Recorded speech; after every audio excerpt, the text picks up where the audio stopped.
पंचायत राज संस्था के चुनाव की प्रक्रिया हो चुकी है शुरू। सरपंच की बात कर लें, चाहे हम जिला परिषद सदस्य, पंचायत समिति सदस्य है, उनके लिए जो नियम कानून कायदे हैं उसके अनुसार वोटर लिस्ट बनाने का काम शुरू किया हुआ है। राजस्थान के अंदर अप्रैल के अंदर पंचायत चुनाव होने प्रस्तावित किए हुए हैं। कोर्ट के अंदर भी मैटर गया, वहीं से भी यही निर्देश हैं और वोटर लिस्ट का काम वर्तमान समय के अंदर चल रहा है। जैसे ही वोटर लिस्ट का काम शुरू किया गया है उसके बाद फिर चुनाव जो लड़ने वाले अभ्यर्थी हैं, जिन्होंने चुनाव मन के अंदर मानस बनाया गया चुनाव लड़ेंगे, वे अपनी गतिविधियों को भी अब तेज कर चुके हैं।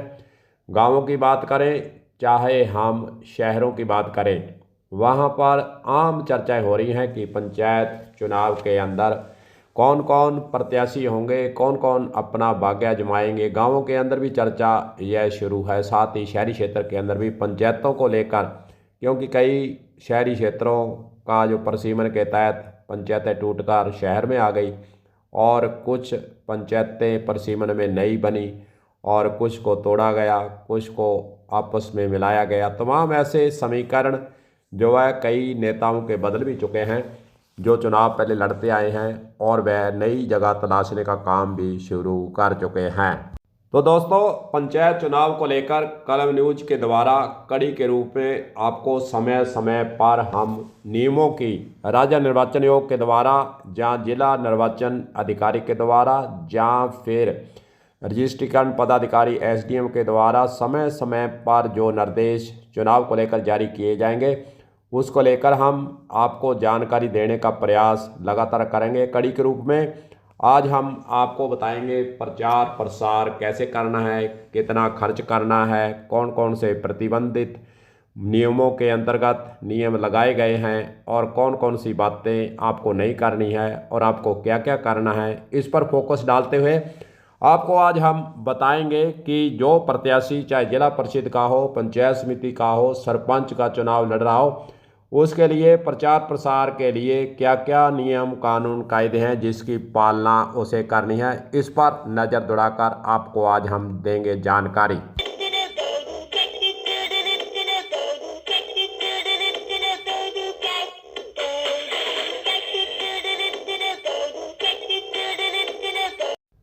चलिए करते हैं शुरुआत। वैसे देखा जाए तो पहले के चुनाव और वर्तमान समय के चुनाव के अंदर बहुत अंतर आ चुका है। हम पैसा खर्च करने की बात करें तो पहले खर्चीला नहीं होता था चुनाव, लेकिन अब तो बहुत खर्चीला हो चुका है। राज्य निर्वाचन आयोग के द्वारा जो प्रचार प्रसार के तहत खर्च करने की सीमा तय की गई है, पहले उस पर नज़र दौड़ाते हैं। जिला परिषद सदस्य जो चुनाव लड़ना चाहता है उसे प्रचार प्रसार के लिए 3 लाख की अधिकतम सीमा दी गई है, यानी 3 लाख से ऊपर वह प्रचार प्रसार पर खर्चा नहीं करेगा। पंचायत समिति सदस्य की बात कर लें तो 1,50,000 रुपये की राशि प्रचार प्रसार के तहत अधिकतम खर्च करने की रखी गई है। जो सरपंच का चुनाव है वह भी महत्वपूर्ण होता है, उसके लिए 1 लाख रुपये की राशि खर्च करने के लिए प्रचार प्रसार के तहत राज्य निर्वाचन आयोग के द्वारा तय कर दी गई है। यह तो हुई अधिकतम सीमा, लेकिन चुनाव खर्च का लेखा भी उन अभ्यर्थियों को देना होगा। प्रपत्र का जो आपको इस वीडियो के अंदर हम दिखा भी रहे हैं, उसके अंदर चुनाव जब संपादित हो जाएगा और चुनाव परिणाम घोषित हो जाएगा, उसके 15 दिन की अवधि के दौरान जिला निर्वाचन अधिकारी, पदाधिकारी अधिकारी को प्रपत्र के अंदर आपको खर्चे का हिसाब प्रस्तुत करना होगा, यानी ब्यौरा आपको देना होगा। अब बात आती है कि प्रचार प्रसार कैसे किया जाएगा, किन साधनों से किया जाएगा। लेकिन राज्य निर्वाचन आयोग के द्वारा जो घोषणा जब तिथियों की हो जाएगी, उसके बाद जब साधनों से प्रचार प्रसार का अपने को ध्यान देने जोगे बात जो है वह रखने की है। जो राज्य निर्वाचन आयोग के द्वारा प्रचार प्रसार के साधनों पर प्रतिबंध लगाया गया है, यानी जिन साधनों के द्वारा आप प्रचार प्रसार नहीं कर पाएंगे, उनकी श्रेणी में बस, ट्रक, मिनी बस, मेटाडोर और पशु चालित वाहन यथा तांगा, ऊंट गाड़ी, बैलगाड़ी आदि का प्रयोग आप निर्वाचन की तिथि घोषणा से समाप्ति तक प्रचार प्रसार के तहत इन साधनों का उपयोग आप नहीं कर सकेंगे। अगर करेंगे तो आप पर कार्रवाई भी निर्वाचन विभाग के निर्देशानुसार की जाएगी। अब बात आती है कि जिन वाहनों पर प्रतिबंध लगाया है उनके अलावा जो वाहन हैं उनके द्वारा प्रचार प्रसार करने की संख्या भी निर्वाचन आयोग के द्वारा निर्धारित की हुई है। अगर जिला परिषद का सदस्य कोई चुनाव लड़ता है तो प्रचार प्रसार के लिए वह 3 वाहन प्रयोग कर सकता है और पंचायत समिति सदस्य के लिए 2 वाहन प्रचार प्रसार के दौरान वह प्रयोग कर पाएगा और सरपंच का जो पद है, सरपंच जो चुनाव लड़ रहा है वह प्रचार प्रसार के लिए 1 वाहन का उपयोग ही कर पाएगा। इससे ज़्यादा प्रचार प्रसार के लिए वाहनों की अनुमति नहीं होगी। ये तो हुई भाइयों वाहनों के बारे में, अधिकतम वाहन और फिर कौन कौन से वाहनों से प्रचार प्रसार नहीं करना है। अब बात आती है कि प्रचार प्रसार के लिए हम लाउड स्पीकर का प्रयोग भी करते हैं, जिसके द्वारा ही तो जनता को पता लगता है कि कौन सा प्रत्याशी क्या बोल रहा है, क्या कह रहा है और आने वाले समय के अंदर चुनाव जीतने के बाद वह हमारे लिए क्या करने वाला है। वो तमाम ऐसी बातें लाउड स्पीकर के जरिए ही आप तक पहुंच पाती हैं। लेकिन चुनाव के दौरान लाउड स्पीकर के प्रयोग के लिए भी राज्य निर्वाचन आयोग के द्वारा कुछ नियम कानून कायदे लगाए गए हैं।